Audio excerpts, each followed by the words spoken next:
February 23, 2022 at approximately 3:25 a.m., the Green Bay Police Department received a hysteric 911 call. The terrified caller identified himself as Steve Hendrick, reporting that his partner Tara Pakinich had found her son's decapitated head in their basement. The victim was 24-year-old Shadrach Therian.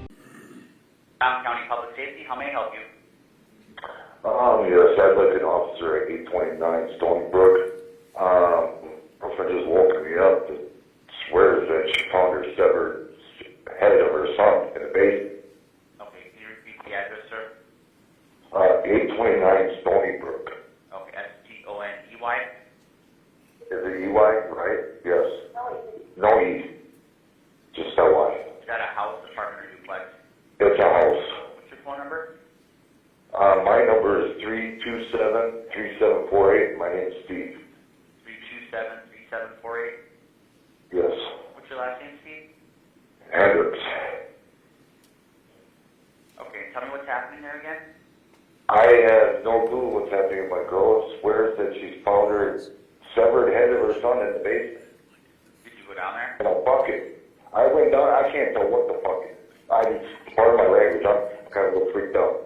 Officers arriving on the scene were welcomed by a messy basement with blood spilled everywhere and a bucket filled with human remains. The crime scene was so bizarre, they weren't even sure if it was real.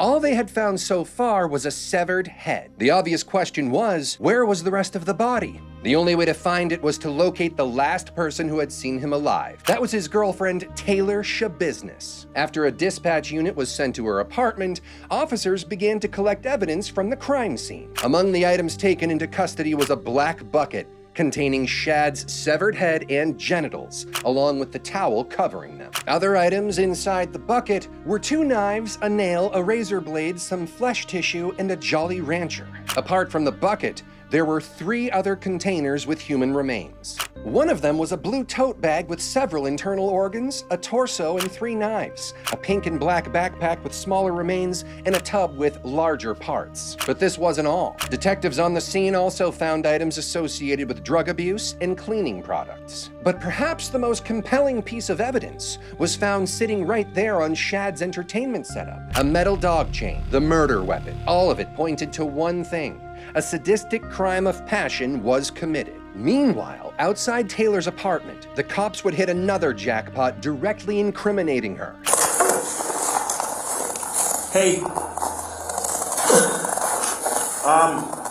Is this blood? Does this look like blood to you? Or am I just tripping? Bloody footprint? You see this right here? Could possibly be blood. She was quickly taken into custody, and what came next would prove to be her downfall. Taylor showed no resistance in the interrogation. She was surprisingly compliant. However, it didn't mean that the story she had to tell was in any way easy to digest. What she narrated was an account of an atrocious murder, fueled by an intoxicated frenzy, committed for sexual gratification. Earlier that night at around 9:30 p.m., Taylor and Shad had been doing drugs with another friend at her Eatman Avenue apartment before she arrived at Shad's mother's house. You say you were smoking a bitch. What would that be? Ice. Ice. Ice? Ice. Okay. The couple had taken heavy doses of both prescription medication and illicit drugs on the night of the murder. As the interrogation moved forward, more grisly details came to light. And then what were you doing while they were around their necks? I was strangling him. You were strangling him. And when did you realize that Shad was not? You know, his face turned purple. Okay. He was coughing up blood and he was pissing. He was pissing himself. His face was all purple. I still didn't stop. I don't know what was going on. I don't know what the blood. And then So his blood was coming out of his I kept on mouth? feeling his heartbeat. Taylor had strangled Shad to death with a metal dog chain during intercourse. What was worse was that she didn't stop there. Clean him up a little bit. Okay. And then, I just play with him like a Well, you said play with them, what do you mean? play with his dick. Okay. Like I put him up over the bed and then suck with it. Okay. So then you had sex with him? Yes. And I had a dildo and everything. Okay. I played with him too. What'd you do with the dildo? And I just cuddled him and hugged him. What'd you do with the dildo? I put it in his mouth, put it in his ass. Okay.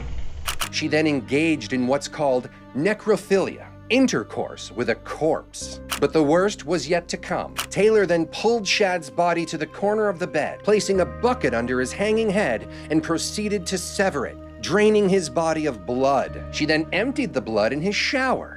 Her gruesome tale further revealed that she had used knives from the kitchen. She admitted that she liked using the bread knife the most, as it made cutting through the bone and tissue more enjoyable. Taylor continued to butcher Shad's body for several hours that night, before storming out of the house during the early hours of the morning. And I believe that this is post-mortem mutilation because there is no hemorrhage associated with these injuries. In other words, I have multiple sharp force trauma with multiple stab wounds, multiple punctures, multiple incised wounds of the skin, deep cuts within the muscles and tendons and soft tissue, deep cuts within the bone, but all of these cuts are non-hemorrhagic. In other words, there's no blood or bleeding associated with it. These are consistent with post-mortem mutilation. In other words, there's no circulation going. In a bizarre moment during the interview, Taylor told the officers that They're gonna have fun trying to look for all the organs, but yeah, they're all dismembered. what she's about to say next reveals the true nature of the sadistic crime. And I wanted the head. Did you bring anything with you? Yeah, it's in the van. Here she refers to a crock pot found in her van containing Shad's thigh and the rest of his dismembered body. With the details of the crime now out in broad daylight, one mystery still remained unresolved. What was her motive? This was a crime of a special nature that took time and effort. So why did she do it? There was only one man who could help answer that question: her father, Arturo Coronado, who himself is serving a prison sentence for assaulting a minor. Taylor's troubles first began with the passing of her mother, Marla, in May of 2009. After that occurred, did you see any changes in Taylor's behavior, first of all? She's a little rambunctious. Nothing.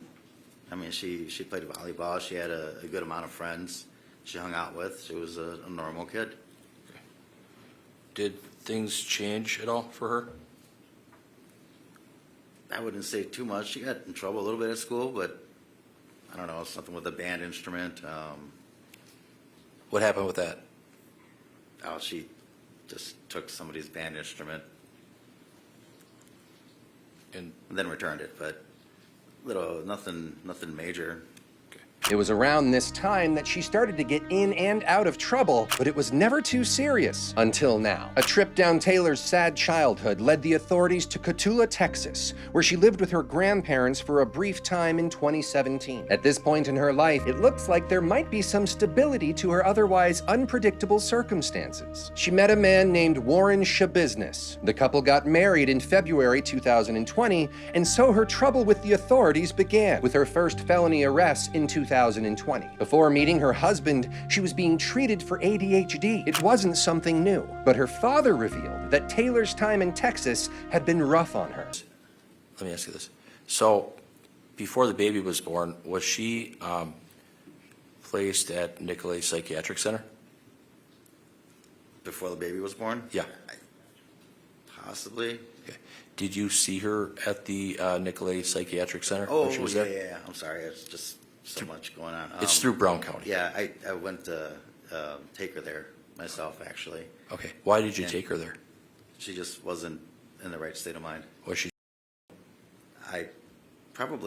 she psychotic? Experiencing like hallucinations? She was not in the right state of mind at all. So I feared that she would hurt herself, so that's why I took her. She had to be treated at Nicolette's psychiatric facility, where she was diagnosed with bipolar disorder and prescribed Seroquel. They ended up releasing her, and she came home, and that was about it. Okay. Was she prescribed some medications and things like that? She was at that evening, no, but yeah, she has been on some medications that she never liked taking those pills. I mean, they kind of messed her up even worse. Did they cause her to hallucinate or cause her to have I think problems? it all started with a Seroquel that was taken, back. The same year, Taylor became a mother to a baby boy she named Mateo. However, good things never seemed to last for her. Her father also said that she had been doing well before her husband got released from prison. Meth, heroin, whatever else, I don't know. Marijuana? Yeah, I don't know. The kid was already doing that shit before, and just a fucking loser, and he got my daughter involved in that shit. But despite her father's beliefs, Taylor had a long history of drug abuse, and she had started using drugs since the young age of 12. Taylor's trial began in July 2023. She pleaded not guilty by reason of mental disease or defect, hoping to be let off the hook easily. Little did she know she was setting herself up for disappointment. At one of her pre-trial hearings, a witness did not appear at court to testify on her mental health condition. Seeing her case weaken, Taylor went ballistic on her attorney, Quinn Jolly, forcing him to withdraw from the case. During the trial, the full extent of her diabolical crime came to light in front of the jury when Shad's autopsy report was displayed in court. Shad had suffered multiple head and neck injuries, as well as multiple sharp knife injuries in the most gruesome manner. Experts believe Shad's body had been mutilated for several hours after he had passed away. It is said that your smartphone knows you better than you know yourself. In this case, Taylor's smartphone was the one item which unequivocally exposed her dark side. An obsession with a dangerous man, a kink that couldn't be rationally explained. Was there one? Was there more than one? How many? 24 total searches, such things like Jeffrey Dahmer, Jeff Boyardee, Jeffrey Dahmer's butt, Jeffrey Dahmer walking into court all sexy. A forensic psychologist, Dr. Diane Litton, took to the stand and presented her analysis of Taylor's personality. Exceptionally unusual presentation, how she's coming across to me, the two attorneys, other evaluators in the school. Would you agree that she has a strange presentation? She does. How about her facial expressions? Can you give some commentary on that from what you've seen? Very unusual. She's been described as smirky. Smirky. She has inappropriate, her grinning, weird grinning when she's talking about the crimes. People have interpreted it to be like laughing at what she did. At times, in the jail, with evaluators, with me, at times, briefly, it's very strange. Other times looking, I can mimic it, very scowly.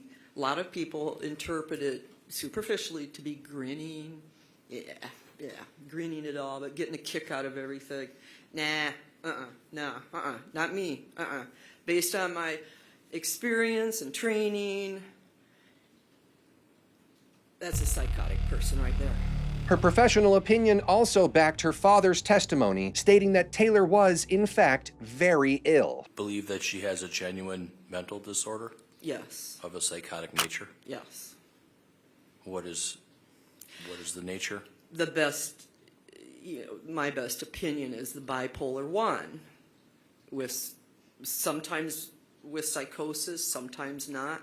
Towards the end of the trial, the court also heard moving statements from Shad's family, including his uncle, Shelley Therian. To take advantage of someone's kindness like that, that's like the most irritating thing for me. You get to know somebody, they trust you, and then you do that. You say, and then you say that you're a friend, you're his friend, you said that in the statements. It's like, man. But I walked into a program and it's free. You can go get help and it's free. All over the place there's help. And it doesn't cost a dime, you know? It's either, and the first thing they tell you in there, you know, you want to continue doing what you're doing. It's going to be jail, institution, or death. And you chose that path, and you chose the wrong path. They sit here talking about being rehabilitated. Is Shad's mother going to ever rehabilitate from this? No, but you can go to an institution. She was found guilty on all 3 charges brought against her: first-degree intentional homicide, mutilating a corpse, and third-degree sexual assault. On Tuesday, September 26, 2023, over a year after the murder of Shad Therian, the Brown County Court sentenced Taylor Shabiznis to life in prison without the possibility of parole.